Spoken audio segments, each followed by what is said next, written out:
नमस्कार मित्रों, स्वागत है आपका हमारे इस यूट्यूब चैनल पे।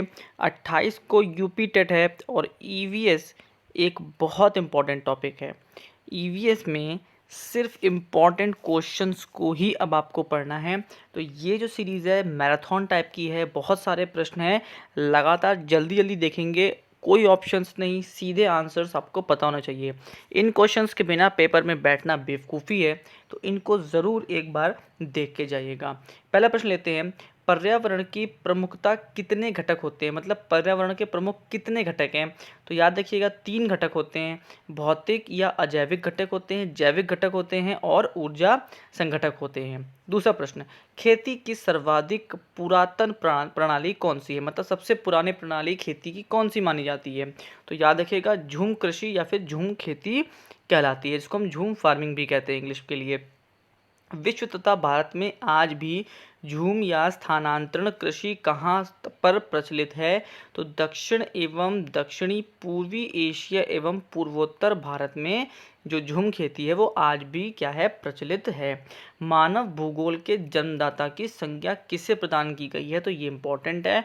तो मानव भूगोल के जन्मदाता फ्रेडरिक रेटजल को कहा जाता है। मनुष्य के लिए सर्वाधिक कार्यक्षम तापमान तथा आर्द्रता कितनी होती है, बढ़िया प्रश्न है। तो 25 डिग्री सेल्सियस तापमान होना चाहिए और 60% आर्द्रता मतलब ह्यूमिडिटी हो, तो इंसान के लिए कार्य करने के लिए सबसे अच्छा टेम्परेचर माना जाता है।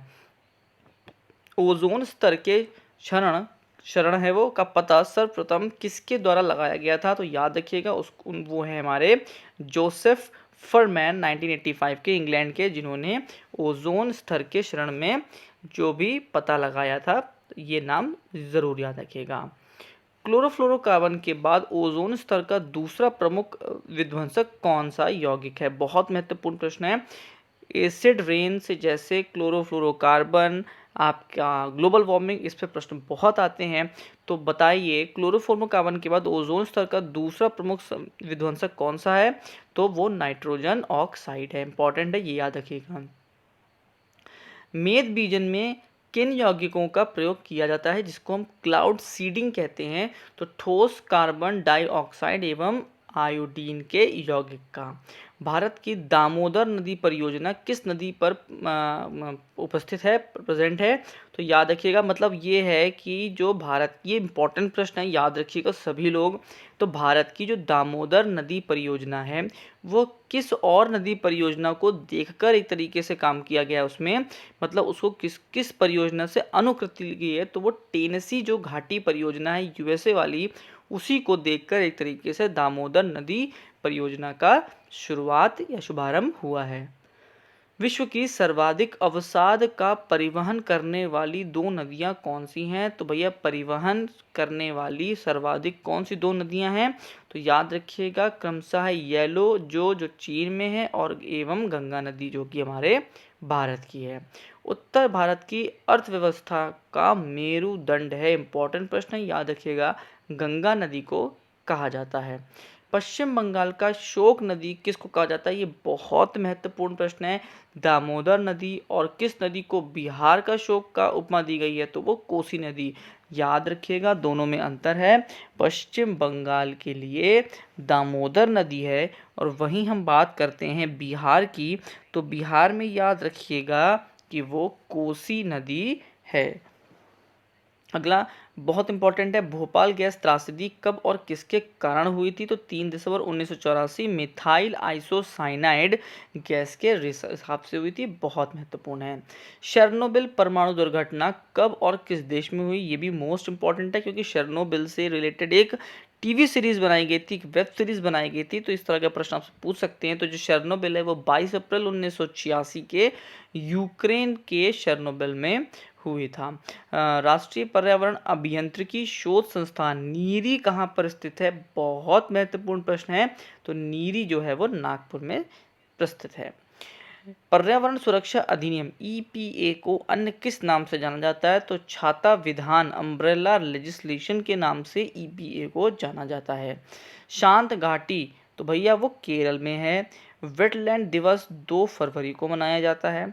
भारत में किस राज्य में सबसे बड़ी अंतर्देशीय लवणीय आर्द्र भूमि है?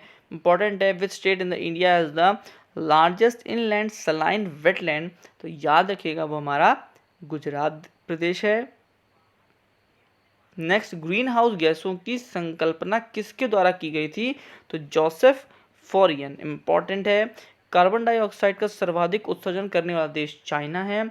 ओजोन परत मुख्यतः अवस्थित रहती कहाँ पर मौजूद है? तो याद रखिए कि स्ट्रेटोस्फियर में ओजोन परत मौजूद रहती है। ओजोन परत पृथ्वी से करीब कितनी ऊंचाई पर है? तो करीब 20 किलोमीटर की ऊंचाई पर हमारा ओजोन लेयर है पृथ्वी से। ओजोन बायोस्फीयर को बचाती है पराबैंगनी किरणों से, ये सबको पता होगा। सूर्य से आने वाली पराबैंगनी किरणों से क्या हो सकता है? तो उसको हम त्वचा कैंसर हो सकता है। विश्व ओजोन दिवस बहुत महत्वपूर्ण है, 16 सितंबर। भारत के कुल क्षेत्र में वनों की का क्षेत्रफल कितना है? तो 21% है, याद रखिएगा। किस राज्य में वनों का सर्वाधिक क्षेत्रफल है? तो ये प्रश्न बहुत बार पूछा गया है, मध्य प्रदेश इसका सही उत्तर है। भारत के किस राज्य में उसके क्षेत्र का अधिकतम प्रतिशत क्षेत्र वनाच्छिद्र है? तो मिजोरम में मैक्सिमम जो हिस्सा है प्रदेश का वो कैसा है? फॉरेस्ट से भरा हुआ है। भारत में अति सघन वनों का सर्वाधिक क्षेत्र किस राज्य में पाया जाता है? तो याद रखिए अरुणाचल प्रदेश। भारतीय वन्यजीव संस्थान, जितने भी संस्थान दिए गए हैं जरूर रट के जाइएगा, देहरादून में। विश्व के अन्य जीव भारत में पाए जाते हैं 5%। WWF का प्रतीक कौन सा? इंपॉर्टेंट प्रश्न है। तो जायंट पांडा WWF का प्रतीक है। चिपको आंदोलन मूल रूप से किसके विरुद्ध था? तो याद रखिएगा किसके? वनोन्मूलन, मतलब जो वनों की कटाई हो रही थी उसके खिलाफ क्या चलाया गया था? आंदोलन चलाया गया था। नेक्स्ट देखते हैं, विश्व वन्य जीव दिवस कब मनाया जाता है? तो 3 मार्च को। National bureau of plant genetic resources कहाँ पर है? तो वो नई दिल्ली में स्थित है। प्रोजेक्ट टाइगर बहुत महत्वपूर्ण है, कब स्टार्ट हुआ था? तो 1973 में शुरू हुआ था। भारत का राष्ट्रीय जैविक उद्यान कहाँ पर स्थित है? तो नई दिल्ली में स्थित है। भारत का सर्वप्रथम राष्ट्रीय उद्यान कौन सा है? तो बहुत अच्छा प्रश्न है, कॉर्बेट नेशनल पार्क, और उत्तराखंड में वो मौजूद है। बहुत से बच्चे काजीरंगा में और कॉर्बेट पे कंफ्यूज रहते हैं, तो याद रखिएगा कॉर्बेट इसका सही उत्तर है। भारत में हाथी परियोजना की शुरुआत कब हुई थी? ये भी बहुत इंपॉर्टेंट प्रश्न है। 1992 में। जंगली गधों का अभ्यारण्य कहाँ पर स्थित है? इंपॉर्टेंट है, गुजरात में। अभ्यारण्य सेंचुरी राइनो के लिए मानी जाती है, तो कांजीरंगा जो है वो मानी जाती है आपके एक सींग वाले गैंडे के लिए। ये इंपॉर्टेंट है, याद कर लीजिएगा। सरिस्का एवं रणथंभौर किस जानवर के लिए सुरक्षित संरक्षित है? तो वो बाघ के लिए इलाका संरक्षित है। पृथ्वी की कुल सतह में लगभग कितने फीसदी क्षेत्र जलमंडल वाला है? तो वो करीब 70% है। भारत की सबसे पुराना NGO आधारित संरक्षण अनुसंधान कौन सा है? तो वो बॉम्बे नेचुरल हिस्ट्री सोसाइटी है। अगला देखते हैं, भारतीय वनस्पति सर्वेक्षण BSI का मुख्यालय कोलकाता में है।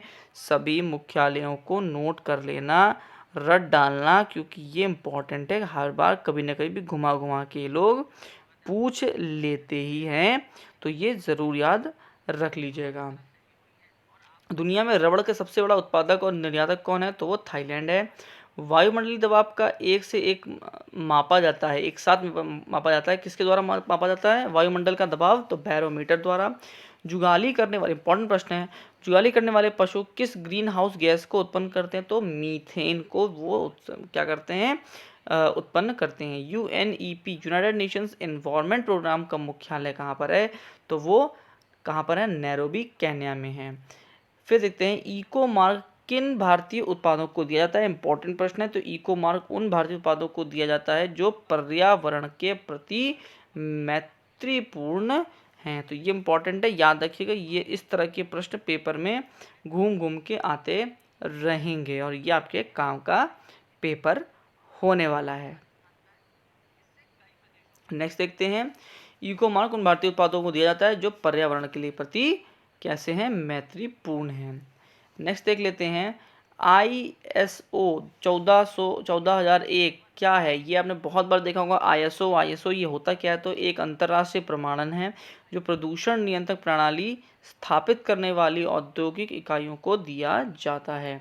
भारत में वन महोत्सव दिवस कब मनाया जाता है? तो इम्पोर्टेंट है, तो यह महोत्सव जुलाई के प्रथम सप्ताह यानी 1 जुलाई से 7 जुलाई तक मनाया जाता है। ग्रीन मफलर किससे संबंधित है? तो वो ध्वनि प्रदूषण से याद रखिएगा। अपनी प्रदूषकों के कारण कौन सी नदी जैव मरुस्थल कहलाती है? इंपॉर्टेंट प्रश्न है। तो दामोदर नदी को ऐसा कहा जाता है। भूमिगत जल को दूषित करने वाले अजैविक प्रदूषक कौन से हैं? तो आर्सेनिक है, माफ़ करिएगा, ये प्रश्न जो है ये पूरा नहीं हो पाया है, इसको मैंने ध्यान नहीं दिया। तो जो भूमिगत जल को दूषित करने वाले अजैविक जो प्रदूषक हैं उसमें आर्सेनिक आता है। ये इम्पॉर्टेंट है, आर्सेनिक बहुत इंपॉर्टेंट है क्योंकि ये ही केवल बनता है भूमिगत जल को दूषित करने वाला। तो हमने आज करीब करीब 50 क्वेश्चन के आसपास हमने क्विकली देख लिए हैं। ऐसे ही एक दो वीडियो में क्विकली और बना दूंगा ताकि आपको आइडिया मिल जाए कि ईवीएस के सारे क्वेश्चन आपके लगभग कंप्लीट हो चुके हैं। लास्ट तक आपने वीडियो देखी उसके लिए बहुत बहुत धन्यवाद। अपना प्यार देते रहिएगा और आप तक कंटेंट में लाता रहूँगा। Thank you and have a nice day.